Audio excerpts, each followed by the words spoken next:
तो hello guys, इस बार video में हम बीजीटीएस की एपिसोड 125 की पार्ट 2 को एक्सप्लेन करने वाला हूं। और अगर आपने पिछले वाले पार्ट नहीं देखो तो जाकर जरूर देख लेना, मैं लिंक वीडियो को डिस्क्रिप्शन में दे दिया हो। और गाइस, में वीडियो में आगे बढ़ने से पहले आप लोगों को बता दूं, इन बीच में इतने ज्यादा लेट और इतने दिनों के बाद वीडियो अपलोड करने के लिए सॉरी है, क्योंकि वीडियो लेट अपलोड करने का कारण और वीडियो ना अपलोड करने का कारण दो था। एक तो वीडियो लेट अपलोड करने का कारण ये था कि मेरा एग्जाम चल रहा था, और इन बीच में वीडियो अपलोड ना करने का कारण ये था कि मेरे चैनल पर फिर से 2 कॉपीराइट स्ट्राइक लग गया है। और पहले जो मेरे चैनल पर 2 कॉपीराइट स्ट्राइक लगा हुआ था वो 90 डेज के बाद ऑटोमेटिकली खत्म हो गया, और उसमें से एक कॉपीराइट स्ट्राइक को जिसने की कॉपीराइट स्ट्राइक दिया था मैंने उससे अपील करके हटाया था, और एक कॉपीराइट स्ट्राइक 90 डेज कंप्लीट होने के बाद ऑटोमेटिकली रिमूव हो गया था। और उन दोनों कॉपीराइट स्ट्राइक को रिमूव हुए कुछ दिन हुआ ही था तो 2 एक्टिव कॉपीराइट स्ट्राइक फिर से लग गया, और अब बस मेरे चैनल पर एक और कॉपीराइट स्ट्राइक आ गया तो मेरा ये चैनल डिलीट हो जाएगा। इस वजह से मैं काफी ज्यादा डिप्रेशन में चला गया था, और एग्जाम की प्रॉब्लम अलग से ही थी, इस वजह से मैं इस बीच में वीडियो अपलोड नहीं कर रहा। और फिर मैंने डिसाइड किया था कि मेरा एग्जाम खत्म होने के बाद ही मैं वीडियो अपलोड करना स्टार्ट करूंगा, और फाइनली आज ही मेरा एग्जाम खत्म हुआ है। फिर मैंने अपने आप को थोड़ा तसल्ली देते हुए वीडियो बनाना स्टार्ट कर दिया, और जितने भी पुराने वीडियो थे जिस पर की वीडियो प्ले हो रहा था उनको मैंने डिलीट कर दिया। और अब मुझे नहीं लगता कि मेरे चैनल पर एक और कॉपीराइट स्ट्राइक आ भी सकता है। अगर एक और कॉपीराइट स्ट्राइक आ भी सकता है तो कोई बात नहीं, मैंने एक न्यू चैनल का लिंक वीडियो को डिस्क्रिप्शन और कमेंट बॉक्स में दे दिया है, जाकर कि उनको भी सब्सक्राइब कर लेना, क्या पता क्या से क्या हो जाए। और गाइस, अभी मैंने काफी सारी बकवास कर दी, तो इस बकवास को मद्देनजर रखते हुए चलिए हम बढ़ते वीडियो की तरफ। और जैसा कि मैंने पिछले बार में देखा था कि प्रोटेक्टर हु के अपीयर होने के बाद साउजन गुस्से में पूरी तरीके से लाल पीला हो चुका था, और उसकी बॉडी में से बहुत ही किलिंग इंटेंट भी निकलने लग गया था। और इधर साउजन की इस किलिंग इंटेंट को देखकर आईसी बोरवेली का एलर टैंसी कहता है कि लगता है कि इस लड़के साउजन का इस प्रोटेक्टर हु के साथ कोई ना कोई फड्डा है, और जरूर हॉल ऑफ सोल का इस लड़के के साथ कोई बड़ा गरज है। और अब इसके साथ इधर प्रोटेक्टर हु साउजन की तरफ देखते हुए कहता है कि तुम्हारा ये किलिंग इंटेंट इतना भी ज्यादा बुरा नहीं है, और लड़के तुम पहले की इस पर अब काफी ज्यादा स्ट्रॉन्ग हो चुके हो, वरना तो तुम पहले दूसरों की स्टैंड को परख करके बहुत ज्यादा माइटी बनने की कोशिश करते थे।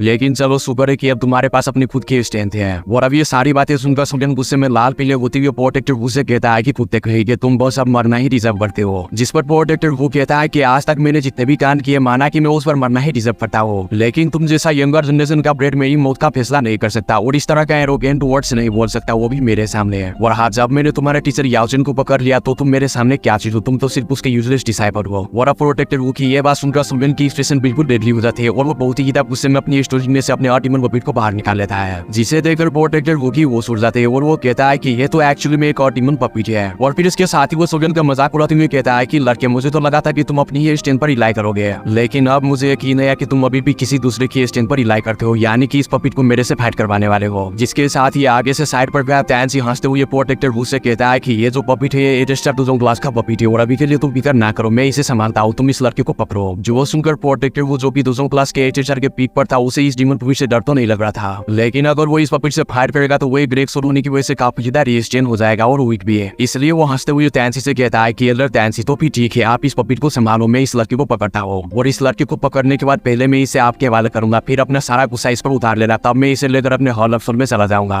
जिसके साथ ही इधर अपना साउजन बड़े आराम से एक स्माइल के साथ प्रोटेक्टर हु से कहता है कि कुत्ते पे कि अभी के लिए रिलैक्स हो जाइए, डीमन पपीट तुम्हारे लिए नहीं है, तुम्हें किल करने के लिए बस मैं ही काफी हूँ। अब साउजन की ये बात सुनकर प्रोटेक्टर हु के रंग उड़ जाते हैं, और वो गुस्से में कहते हैं कि लड़के तुम्हारी जुबान पहले की तरह अभी भी बहुत ज्यादा लंबी है। और फिर इसके साथ ही साउजन अपने दिल में सोचता है कि इस प्रोटेक्टर हु की स्ट्रेंथ पहले से बहुत ज्यादा बढ़ चुकी है। लगता है कि जब इसने मेरे मास्टर को हॉल ऑफ सोल में पकड़कर ले गया था तो हॉल ऑफ सोल ने इसे काफी ज्यादा हाई रिवार्ड दिया है, और इसकी कल्टीवेशन पर भी काफी ज्यादा मेहनत की होगी, जिस वजह से ये प्रोटेक्टर इतने थोड़े सालों में ही 2 क्लास के पीक पर पहुंच गया है। मगर फिर भी साउजन को प्रोटेक्टर हु की इस स्ट्रेंथ से घंटा भी फर्क नहीं पड़ता। वो गुस्से में अपनी हैबिटेड स्वॉर्ड को बाहर निकालकर उसे प्रोटेक्टर हु की तरफ फोन करके कहता है कि तुम्हारी लाइफ अभी के लिए मेरी है, और अब मैं इसे खत्म करके ही रहूंगा। जो सुनकर प्रोटेक्टर हु काफी ज्यादा गुस्से में जाता है, और वो अपनी ब्लैक पोवाइल चेन से साउजन पर लाइटनिंग की स्पीड से अटैक कर देता है। जो देखकर साउजन को घंटा भी फर्क नहीं पड़ता, वो अपनी हैबिटेड स्वॉर्ड को अपनी जेटगिन फ्लिप से कवर करके प्रोटेक्टर हु के उस अटैक को काउंटर अटैक कर देता है। और जैसे ही प्रोटेक्टर हु की वो ब्लैक पोवाइल चेन साउजन की हैबिटेड स्वॉर्ड से टकराती है तो वो ब्लैक फोक से अंदर स्पॉटी खत्म हो जाती है। जो देखकर प्रोटेक्टर हु काफी ज्यादा हैरान होता है, और वो गुस्से में बहुत सारी हैंडसेट को बनाना स्टार्ट कर देता है, जिससे वहां पर बहुत सारी चेन का गुच्छा यानी कि स्पेयर रिपेयर हो जाता है, और वो उससे साउजन पर हर तरफ से अटैक कर देता है। मगर साउजन को इस चीज से भी कोई फर्क नहीं पड़ता, वो बड़े ही आराम से अपनी जगह पर खड़े खड़े कहता है कि seeks with body flowing ruler seeks with fire. और ये कहकर साउजन अपने हैबिटेड स्वॉर्ड से अपने आसपास बहुत सारे आफ्टर इमेज बनाना स्टार्ट कर देता है, और उन सभी के ब्लैक चेन्स के अटैक ऑन द स्पॉट ही रोकना और खत्म करना शुरू कर देता है। और जैसे जैसे वो ब्लैक चेन साउजन के डिफेंस के साथ टकरा रही थी तो वहां पर बहुत सारी एनर्जी के रिपल हर तरफ फैल रहे थे। और जब इधर प्रोटेक्टर हु देखता है कि उनके सारे के अटैक खाली जा रहे तो वो कहता है कि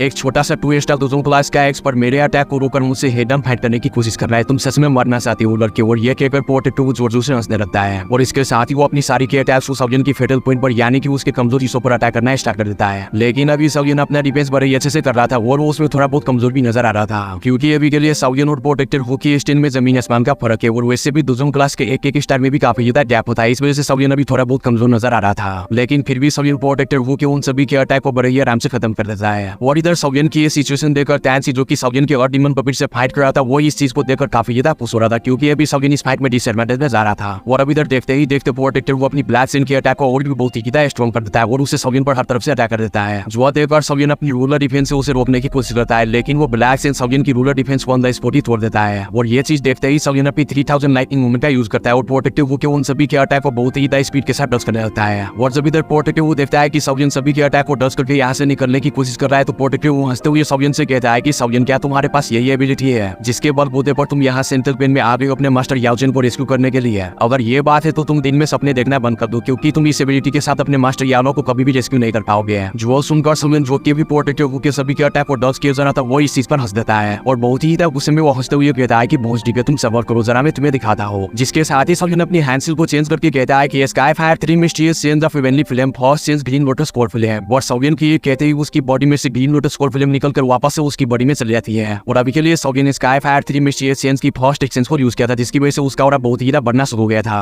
और ये चीज देखकर प्रोटेक्टिव वो बहुत ही गुस्से में और चिढ़ते हुए कहता है कि ये तुम्हारी सीक्रेट टेक्निक, ये तो एक इनसिग्निफिकेंट स्किल है जिसकी वजह से तुम फोर्सफुली अपनी स्ट्रेंथ को बढ़ा पा रहे हो। और वही दूसरी तरफ टैंसी जब सवियन की इस स्किल को देखता है तो उसकी फटकर हाथ में लेती है और वो बहुत ही डरते हुए कहता है कि ये स्किल तो बर्निंग फ्लेम बेली की टॉप सीक्रेट आउटेड लिंक है। और ये इस लड़के सवियन के हाथ आखिर लग कैसे गई? ये तो बर्निंग फ्लेम बेली का स्काई फायर 3 मिस्टीरियस चेंज है। और इसके साथ ही फिर वो जल्दी से प्रोटेक्टिव को वार्न करते हुए कहता है कि तुम अभी के लिए केयरफुल हो जाओ क्योंकि ये बर्निंग फ्लेम बेली की टॉप सीक्रेट दाउ technique sky fire 3 mysterious change है और पता नहीं बर्निंग फ्लेम बेली की ये सीक्रेट टेक्निक इस लड़के के हाथों कैसे आ रही है। लेकिन अगर अभी इस लड़के ने इस सीक्रेट टेक्निक को अपने थर्ड सेंस तक अनलीज कर दिया तो इसके दोजों क्लास के 3 से 4 स्टार को बढ़ा देंगे, यानी कि वो दोजों क्लास के 2 स्टार से दोजों क्लास के 7 या 8 स्टार पर पहुंच जाएंगे। लेकिन अगर बात की जाए सीक्रेट टेक्निक की थर्ड चेंज की, तो ये जो थर्ड चेंज है इवन के बर्निंग फ्लेम बेली में भी बहुत कम ऐसे एल्डर से जो कि इसके थर्ड एक्सचेंज को प्रैक्टिस कर पाए हो। भला ये लड़का क्या पता ऐसा कर पाएगा या फिर नहीं है। जिस पर प्रोटेक्टिव वो कहता है कि 3 एक्सचेंज का यूज करने के बाद भी इसका 3 से 4 स्टार ही बढ़ेंगे तो भी ये लड़का मेरे से मुकाबला नहीं कर पाएगा। इवन के ये लड़का मेरी फार्म का एक अटैक भी नहीं चल पाएगा। जो सुनकर सवियन को घंटा भी फर्क नहीं पड़ता। वो अपनी हैंडसिल को फिर से चेंज करके कहता है कि sky fire 3 mysterious change of इवेंटली flame second change fallen heart play,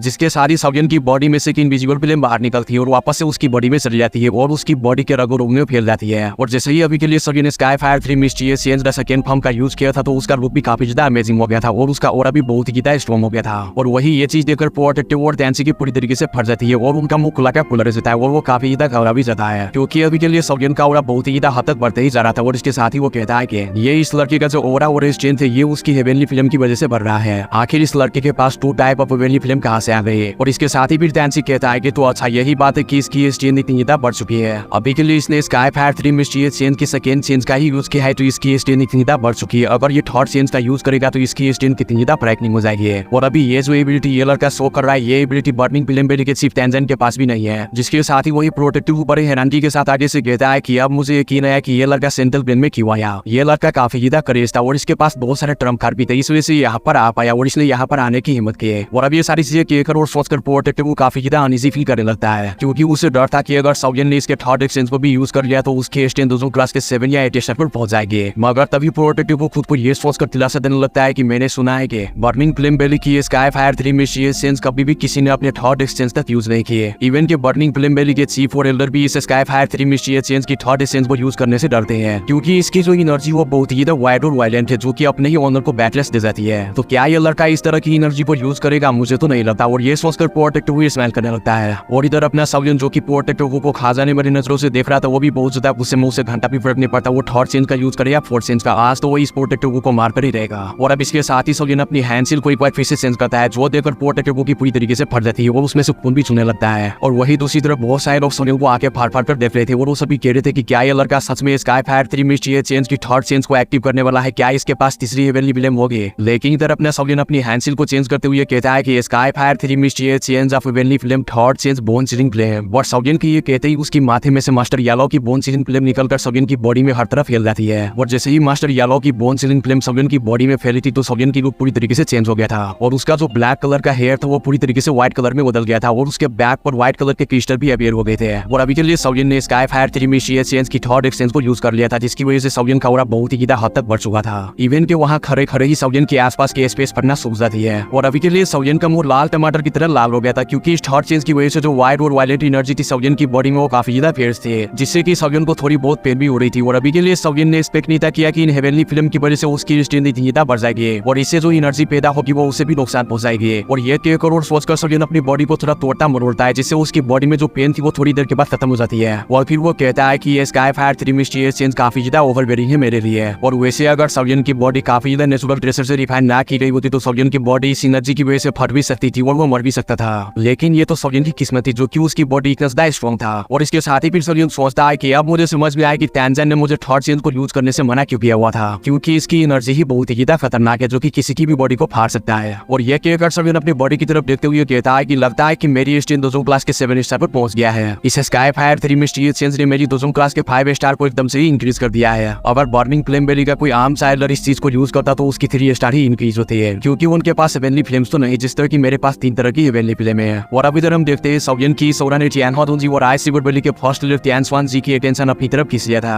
और वही इधर अपना टियान होदुंजी सवियन की इस बड़ी हुई स्ट्रेंथ को देखकर बहुत ही खुश और हैरान हो था। और वो कह रहा था कि ये लड़का इसके पास काफी सारे ट्रेजर्स और चमकार से अगर कोई भी इस यंग पर्सन को मारना चाहते हो तो उसके लिए काफी ज्यादा मुश्किल होने वाली है। इवन कि वो सवियन को मारने के चक्कर में वो खुद भी मर सकता है। और अभी के लिए टियान होदुंजी और टियान स्वान जी एक दूसरे के आमने सामने फिरे थे और वो अभी फाइट नहीं थे कर रहे, यानी कि वो एक दूसरे को रोक कर रखा हुआ था। और अब इसके साथ ही हम देखते हैं टियान स्वान जी को जो कि सवियन की फाइट पर जरा सा भी ध्यान नहीं देते। वो जिस पर्सन को सीरियसली देख रहा था वो था टियान होदुंजी, क्योंकि वो सोच रहा था कि ये छोटा लड़का सवियन उसके सामने चींटी के समान है। और अगर इस छोटे लड़के को प्रोटेक्टिव को ना संभाल पाया तो टियान सी और बाकी के आईसीवर वैली के एलर्स तो है ही, वो इसे इजीली संभाल लेगा। आखिर ये 2 स्टार दोजों क्लास का लड़का उखाड़ क्या लेगा इनके सामने, मगर अभी उसे कहा पता था कि ये 2 स्टार दोजों क्लास का लड़का ही उसका सब कुछ बटोर कर ले जाएगा। और अब इसके साथ ही दूसरी तरफ हम देखते हैं सवियन को जो कि अपनी बॉडी में से बहुत ही ज्यादा एनर्जी को अनलीज करता है। और इसके साथ ही वो अपने हैबिटर स्वॉर्ड को उठाते हुए बड़े ही गुस्से से प्रोटेक्टिव वो की तरफ देखता है, जो देखकर प्रोटेक्टिव वो की पूरी तरीके से फट जाती है सवियन की इस खतरनाक नजर से। और अभी के लिए सवियन को इतने गुस्से में देखकर उसने पेट में सुसु कर दिया था और वो अपनी जगह पर चुपचाप खड़ा था। जो देखकर सवियन उसे कहता है कि कुत्ते कहे कि मैंने तुम्हें पहले ही कहा था कि आज के दिन में तुम्हारी ले लेकर मार मार कर पिछवाड़ा फाड़ कर खिल कर दूंगा। अब सवियन की ये बात सुनकर प्रोटेक्टिव वो की फटकर सार हो जाती है और वो डरते हुए थोड़ा बहुत हिम्मत करके सवियन से कहता है कि तुम बहुत ही ज्यादा एरोगेंट बन गए हो। अभी ये जो तुमने अपनी सीक्रेट टेक्निक का यूज किया ये तुम्हारी स्ट्रेंथ को अभी के लिए बढ़ा तो दिया है, लेकिन इसके लिए अल्टीमेटली टाइम लिमिट होगी और जब वो टाइम खत्म होगा तो तुम्हारी ये सीक्रेट टेक्निक किसी काम की नहीं रहेगी और तुम एक यूजलेस पर्सन बन जाओगे। और तब के टाइम मेरे पास 100 मौके होंगे तुम्हें किल करने के लिए और तब मैं तुम्हें किल करके तुम्हारी सोल को हॉल ऑफ सोल में लेकर जाऊंगा। जो सुनकर सवियन आगे से कहता है कि ऐसा कुछ होने से पहले ही मैं तुम्हें किल कर दूंगा। अब सवियन की ये बात सुनकर प्रोटेक्टिव की पसीने छूटने लगते और वो बहुत ही डर जाता है और वहां से भागने की कोशिश करता है। और जैसे ही वो 2 स्टेप पीछे रहता है और वहां से भागने की कोशिश करता है तो सवियन किसी गोश्त की तरह उसके पीछे अपनी हैबिटर स्वार को लिए अपीयर हो जाता है और वो बिना कुछ देख के अपनी हैबिटर स्वार से प्रोटेक्टिव के सर पर अटैक कर देता है। मगर प्रोटेक्टिव बड़े ही मुश्किल से इस अटैक को डस कर पाता है और वो अटैक प्रोटेक्टिव के सर से छूते हुए जमीन पर जाकर लगता है। जो देखकर प्रोटेक्टिव की फटकर हाथ में आ गई थी और डर के मारे उसकी शक्ल गधे की पिछवाड़े जैसी हो गई थी। और फिर इसके साथ ही वो बहुत ही डरते हुए कहता है कि अगर मैंने टाइम से रिएक्ट ना किया होता तो यह हैबिटर स्वार मुझे गोश्त के टुकड़े में बदल देता। शुक्र है कि मैंने टाइम से रिएक्ट किया। अभी के लिए इस लड़के की स्पीड बहुत ही ज्यादा बढ़ चुकी है इस सीक्रेट टेक्निक की वजह से। इवन के अभी के लिए मैं भी इसके मैच का नहीं रहा, यानी कि इसकी स्ट्रेंथ मुझसे भी बहुत ही ज्यादा बढ़ चुकी है। और जब प्रोटेक्टिव को रियलाइज होता है कि वो सवियन को इतनी आसानी से हरा नहीं पाएगा तो वो बहुत ही गुस्से में कहता है कि मुझे यकीन नहीं आ रहा कि एक इमेजिनेशन कलर का मेरे सामने इस तरह से आसमान को फाड़े जा रहा है। इवन कि इसका मास्टर भी तब के टाइम मेरे सामने इतना ज्यादा पावरफुल नहीं था जितना कि ये लड़का पावरफुल हो गया है। और फिर इसके साथ ही वो बहुत ही डरते हुए सवियन से कहता है कि पापा जी मुझे माफ कर दो, मैंने आपको काफी ज्यादा अंडर एस्टिमेट कर दिया, मैं अभी मरना नहीं चाहता। जिस पर सवियन प्रोटेक्टिव से कहता है कि बेटे लाल इसका फैसला मैं अगली वाली वीडियो में करूंगा क्योंकि ये वीडियो खत्म हो गया है। तो हाँ, वीडियो यहाँ तक देख लो तो वीडियो को भी लाइक कर दो और गाइस चैनल पर नई हो और पेज चैनल को भी सब्सक्राइब कर दो। और गाइस मैं इसका नेक्स्ट एपिसोड जल्द ही लेकर आ जाऊंगा, तब तक के लिए बर्ड रेस्ट यू, खाओ पियो और मस्त रहो।